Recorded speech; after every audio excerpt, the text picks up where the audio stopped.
What is up? What is up, Chubbs? What is happening, my baby? What is up? It is your girl, your favorite Chubbs, Bathe here. It is Sunday. It is snowing. It is time for another video from My 2 Cents. And I know I said I was going to record for My 2 Cents for Biggest Loser, which I still will.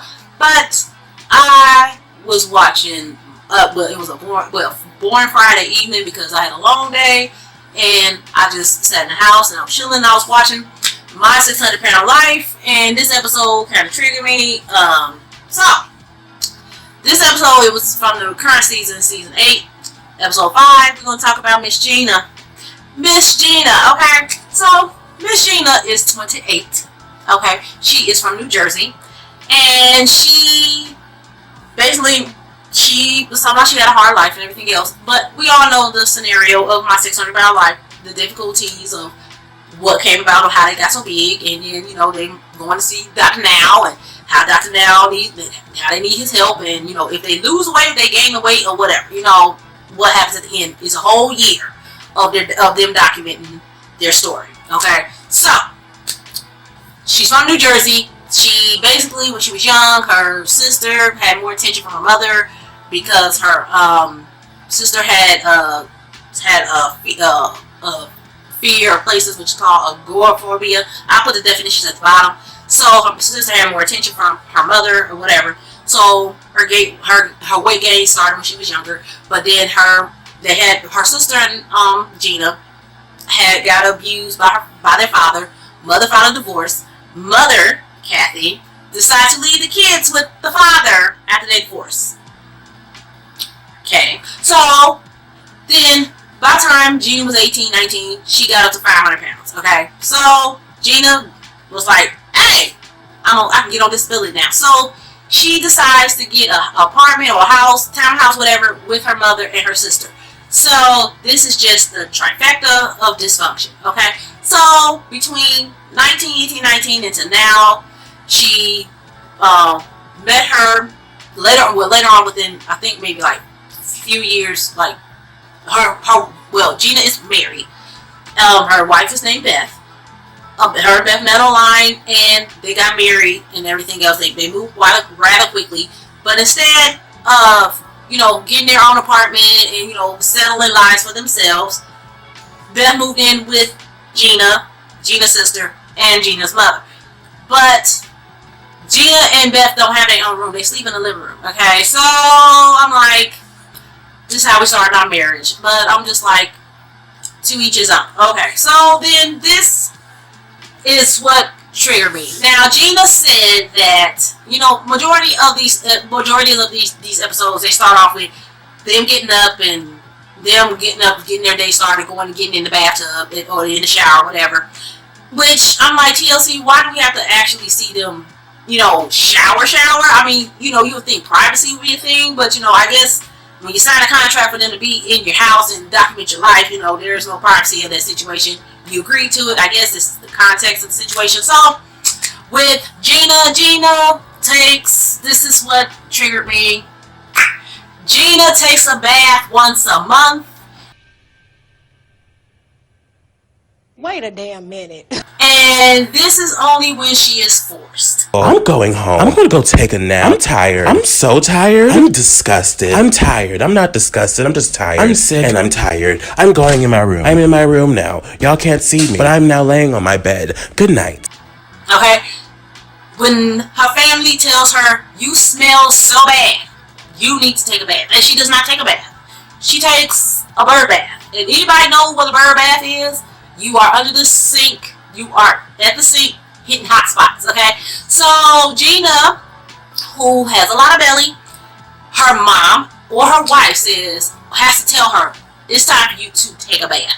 So they take a bucket, put it in the sink, because I guess the bathtubs and the showers is all upstairs, and Gina supposedly says she can't make it up the stairs, and there's a half bath downstairs. So they put water and soap and stuff, set out clean clothes for her, put it in a bucket, and with a loofah on a stick in the bucket. So she goes in there, washes up on the toilet, which the way her belly is built, you can't tell me she hits under the undercarriage and hits the lady bits very good, because the way she was moving, she like I'm done. Like, I'm just like, okay, girl. But then she gets out, wife helps her powder her under her folds and everything else, and then Gina has informed us in this episode that her and her wife has not gotten intimate since before they got married.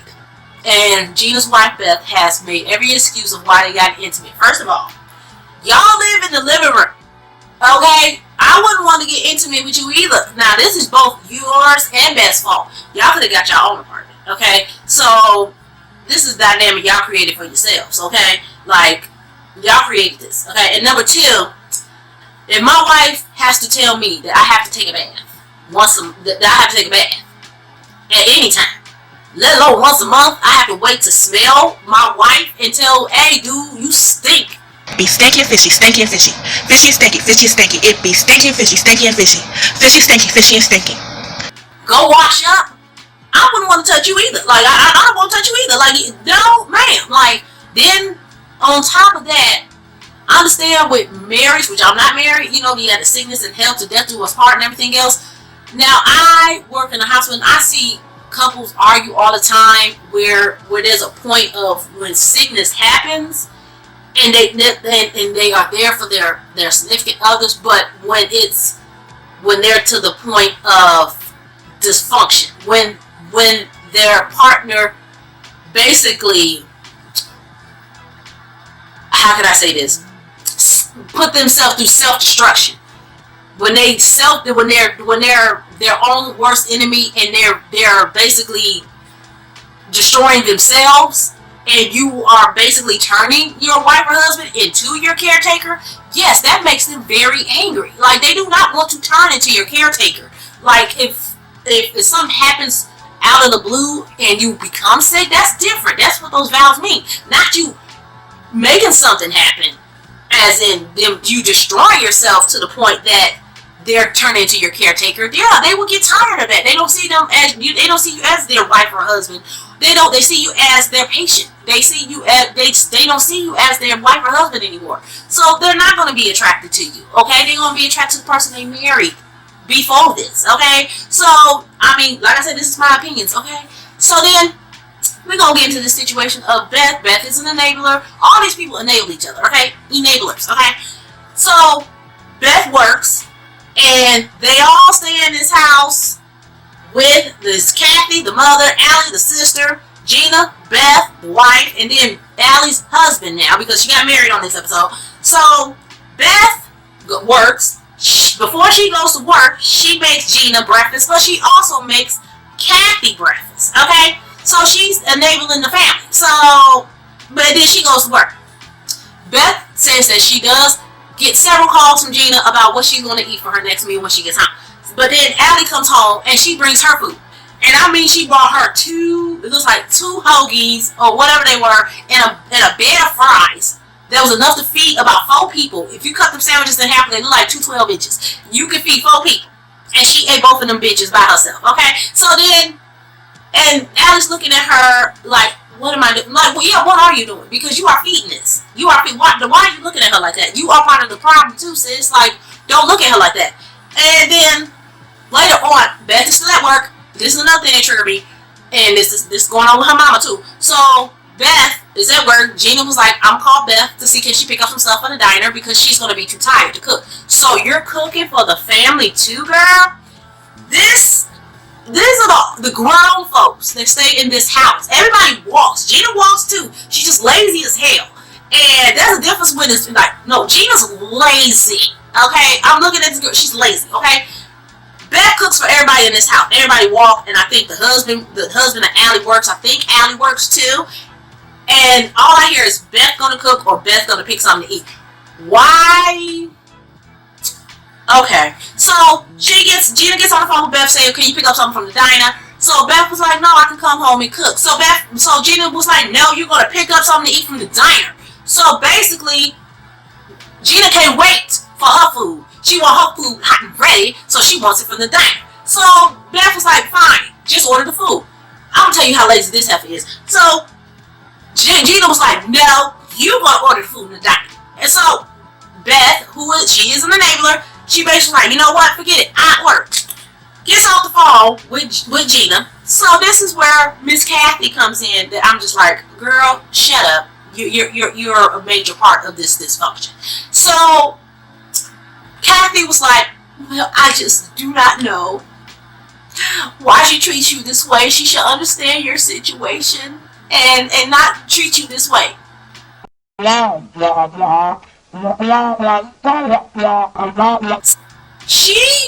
Her wife cooks for you and your granddaughter, and your daughter can't even order the food. Like, she's that lazy that she cannot dial the phone and order the food, and Beth will pick it up. And then before Beth goes to work, she fix your ass food, and then she fix Gina food, then goes to work. And then sometimes when she's not buying food, she's cooking food for you and your daughter's fiance. Girl, I'm just like, and then Kathy has expressed in her confessional interview that she has been giving in to Gina since she was 10 years old. So she would have a tantrum. Girl, if I had a tantrum on my mama, there will be no next week. Okay, let's just say that. If I had a tantrum on my mama at 10 years old over food, there will be no next week. Okay, that's how my mama rolls. Okay, that's how Miss Carter rolls. Cause there will be no next week. Okay, and I'm tearing your ass up. I'm tearing your ass up. Tearing your ass up. I'm tearing your ass up. I'm tearing your ass up. So this dysfunction started way before the wife. It just continued because y'all letting this child get her way. Okay, so out of all this, the girl was like, I need Dr. Now's help and everything else. They go to Dr. Now. They takes them a couple days because it's a long drive from New Jersey to Houston. So they meet Dr. Now. Dr. Now, get his, speech. You want to lose weight, you got to do this, 1,200 calories, high protein, low carb, blah, blah, blah. You need to lose 50 pounds, 2 months. So they go back to New Jersey. Her sister was getting married. Gina was the maid of honor. Gina, basically, it's kind of a switch where she was mad that her sister was getting attention because her sister was afraid of places and everything else. It shifted because all Gina had to do was show up at the rehearsal and then at the wedding. Now the rehearsal, she sat at the chair, and I guess it was kind of at the front of the venue, and she was like basically having a panic attack, thinking like, everybody looking at me, which it was all in her mind because wasn't nobody really looking at her. It was all about Allie, and she literally sat there for maybe I don't know how long it was because everything's cut, cut for whatever. She stayed for the rehearsal. She sat in the car. And then with the wedding, she did walk with her, with her mother and her sister down the aisle and everything else. But then for the maid of honor speech, she had a fear of standing in front of. Well, she didn't really have to stand, but she didn't want to go in front of the everybody at the reception. So she gave her speech outside the venue in the car via FaceTime. Her wife, who's an ordained minister, because she married her sister Allie, went out to the car, gave her a mic, and Allie saw the speech. Allie saw Gina give the speech in the car from the mic, with the mic in the car via FaceTime. Okay, so whatever, get it done. Okay, so after the wedding, they decided to move down to Texas. Which, that is jumping the gun, but maybe it was good for her because maybe they need to get out of the dysfunctional of that house, okay? Because they never had their own apartment. They've been married for 3 years and they've been living in that house. So maybe it was good for them to move, but whatever. But they moved down there and everything else. So in the course of the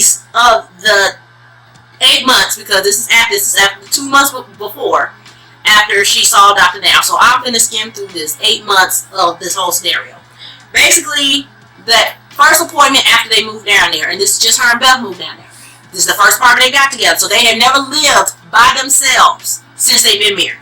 Okay, they've been married 3 years. So she gained 8 pounds at her second appointment, and Dr. Dow was like, "What's up? What's going on?" She did the robotic answers. "Oh, I'm doing the diet. I don't know what's wrong. I don't know what's going on." I'm doing everything. And of course, Dr. Now, he's with the shits. He's like, no, you are not doing what you're supposed to do. You need to be doing what you're supposed to be doing. So between this 8 months, after all this scenario, he did send her to therapy. Go see Lola. Lola tells her, you and Beth need time apart, as in you need to learn how to not depend on Beth, and Beth, you need to learn how to make sure you know that she can survive on her own, and you need time alone to be Beth. Know your self-worth. And then the main thing she told them was, y'all need to get a bed. Y'all need to get a bed because they have never had a bed. They've been asleep.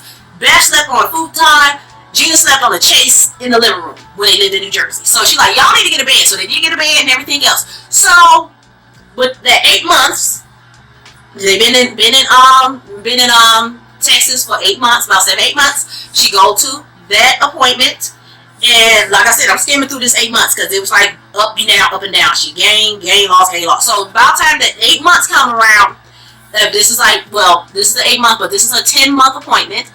She lost 43 pounds. Finally, she's Dr. Now saw progress. He said, I'll approve you for surgery.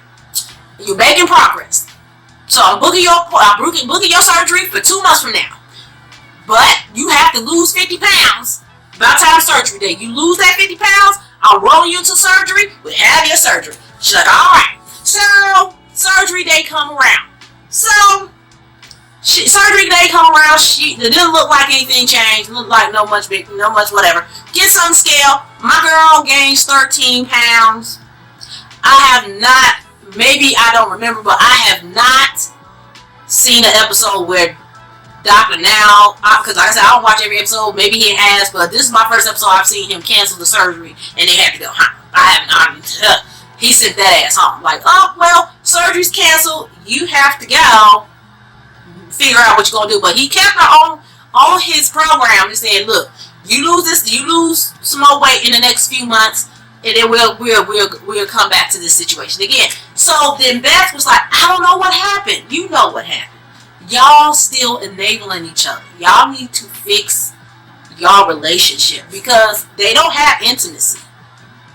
Okay, they don't have intimacy because of the fact that they haven't had sex in 3 years. I don't know if they had it when they moved down there or whatever. I'm hoping that Miss Gina has gotten in the shower because the apartment they live in now, it is all one level. So I'm hoping that that she has gotten in the shower now and gotten herself, gotten a full-blown bath or whatever. I'm hoping that. But she's so used to enabling her that they still need work. But I'm just happy that they are out that house because that mother, she's been enabling that girl for so long. But she found somebody else to blame another problem on. But every time Gina was talking about going down Dr. Now, she's like, oh, you're young, you can do this, you can change. Like, if you're not going to help her change, and I'm not trying to say, do this for her, but know that you are by her side, she's going to feel like she's alone. But she felt like that all her life. So I'm just like, I just hope at the end of the day, because they do have a where are they now? So I'm hoping that they do a where are they now to see that she did lose the weight or whatever. But I hope the fact that either she stayed down there and they stay in their own apartment, or she moved. If she moved back to New Jersey, I hope they get their own apartment. Don't go back to that house. Don't go back to that house because it's just a bunch of dysfunction. And I hope they have the fact that they have their own house and they have